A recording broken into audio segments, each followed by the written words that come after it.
Hi friends, happy new year 2024. புதிய வருஷம், புதிய ஒரு நாள், புதிய மாதம் உங்கள் எல்லோரையும் சந்திக்கிறது ரொம்ப மகிழ்ச்சி. இந்த நாள், இந்த வருஷம், லாஸ்ட் இயர் நம்ம என்னென்ன நம்ம கை நழுவி போச்சோ அதெல்லாம் இந்த வருஷம் நம்ம என்ன செய்யணும், பிடிச்சிக்கணும். ஸோ அதுக்காக நம்ம செய்ய வேண்டிய முதல் காரியம், ஆண்டுடைய வசனத்தை நாம் கெட்டியாக பிடிச்சிக்கணும். ஆண்டுடைய வசனத்தை, அதுதான் மெயின்.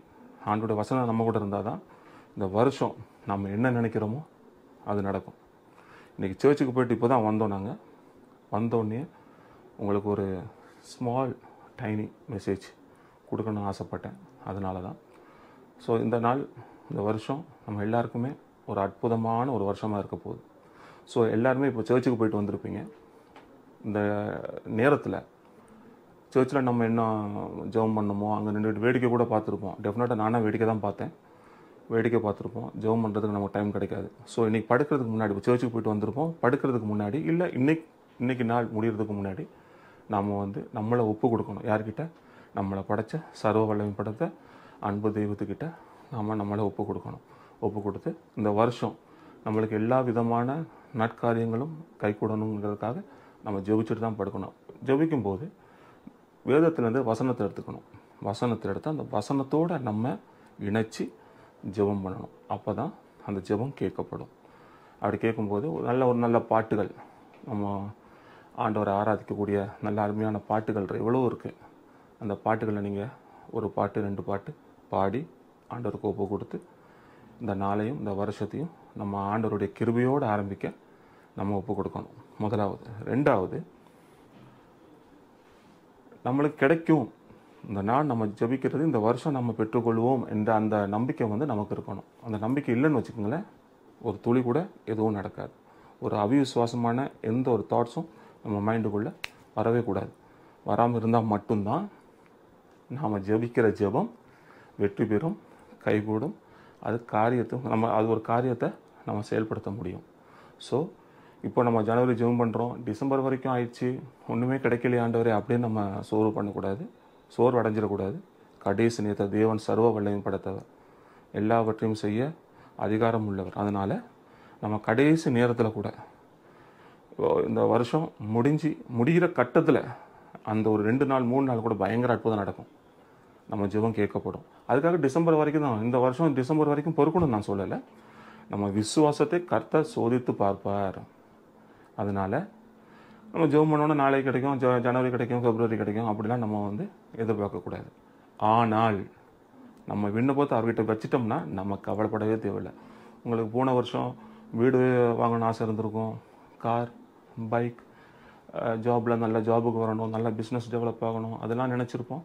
பட் ஒரு வேளை நடந்திருக்காது. பட் இந்த வருஷம் இதெல்லாம் நம்மளுக்கு கைகூடும். நம்ம விசுவாசிக்கணும். விசுவாசத்தால் மட்டும்தான் தேவனுடைய மகிமையை நம்ம காண முடியும். ஆகவே நம்ம மற்ற மதத்தில் உள்ளவங்க சொல்லுவாங்க, இந்த வருஷம் உலகம் அழிய போகுது, மே மாதத்துக்கு பிறகு தான் உனக்கு நல்லா இருக்குது, ஏப்ரல் மாதத்துக்கு பிறகு தான் உனக்கு நல்லா இருக்குது. அதுக்கு நமக்கு சம்மந்தமே கிடையாது. we are Christians and this year for us. கிறிஸ்தவர்களுக்கு உரியதான ஒரு வருஷம். ஆகவே எப்போவுமே ஜனவரி ஃபெஸ்ட்டுனாலே அது கிறிஸ்டியன்ஸுக்குள்ள நியூ இயர்ஸ் தான். அந்த செலிப்ரேஷன் கிறிஸ்டியன்ஸுக்கு மட்டும்தான். மற்றவங்க செலிப்ரேட் பண்ணுறாங்க, அது லெட் தம் என்ஜாய், அது நம்மளுக்கு எந்த பிரச்சனையும் கிடையாது. ஆனால் அதை வச்சு சிலவங்க வண்டி ஓட்டுவாங்க. ஜனவரியிலேருந்து பிப்ரவரி வரைக்கும் கொஞ்சம் அப்படி இருக்கும், ஸ்கின் டிசீஸ் வரும், அப்படி வரும், இப்படி வரும், அது பண்ணக்கூடாது, இதை பண்ணக்கூடாது, எதுவும் கிடையாது. நீங்கள் ஆண்டவருக்கு நம்ம ஒப்பு கொடுத்துட்டோம்னா நம்ம கையிட்டு செய்யும் சகல காரியங்களையும் தேவன் பரலோகத்திலிருந்து ஆசீர்வதிக்கிற தேவனாக இருக்கிறார். வேதம் தான் சொல்லுது, பைபிளில் சொல்கிறாங்க. பைபிள் ஒரு காலம் நம்மளுக்கு போய் சொல்லாது. ஸோ மற்ற மதத்தில் அவங்க சொல்கிறவங்க அதை சொல்லிட்டாங்க, அதை நம்ம மைண்டுக்குள்ளே எடுத்துக்கக்கூடாது.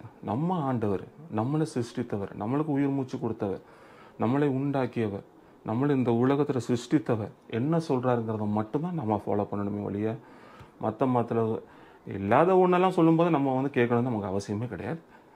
ஸோ இந்த வருஷத்தை ஆண்டர்கிட்ட ஒப்பு கொடுத்து ஒவ்வொரு நாளும் அந்த காரியம் கிடைக்கிற வரைக்கும் ஜெபம் பண்ணுங்க.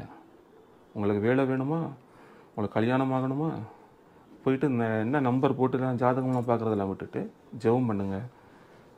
ஆண்டவர் அதுக்கான பிரதிபலன்களை கொடுப்பார். இப்போ நம்ம யூடியூப்பை எடுத்துட்டாங்க கூட யூடியூப் சேனல் ஆரம்பித்த உடனே நமக்கு வியூவர்ஸோ சப்ஸ்கிரைபர்ஸோ வரப்போகிறது கிடையாது. அது ஒரு காலகட்டம் இருக்குது.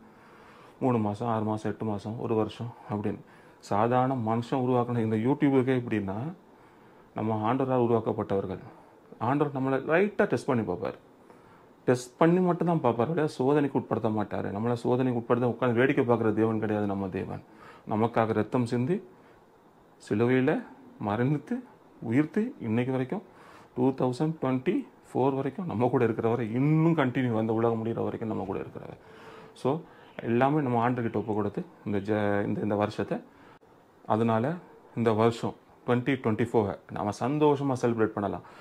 எந்த கவலையும் எந்த மனவேதனையும், அவங்க அதை சொல்லுவாங்க இதை சொல்லுவாங்க, யாரையும் நம்ம யோசிக்க தேவையில்லை.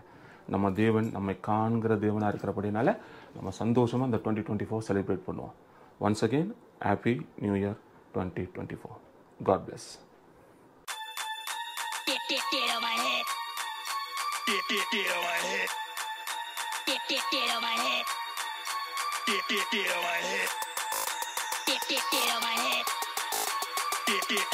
head.